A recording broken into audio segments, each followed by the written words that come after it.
Did you know the Earth actually hums? Not metaphorically, it literally hums.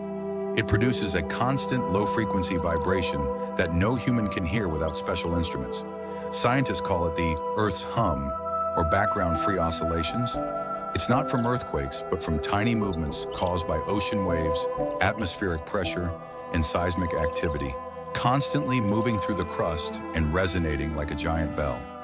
It's always there, even when everything feels still.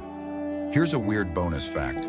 The frequency of the hum is around 2.9 to 4.5 millihertz, which is way below human hearing range.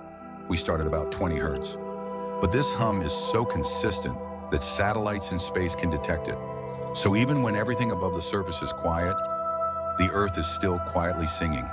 Like, comment and subscribe for more hidden Earth facts.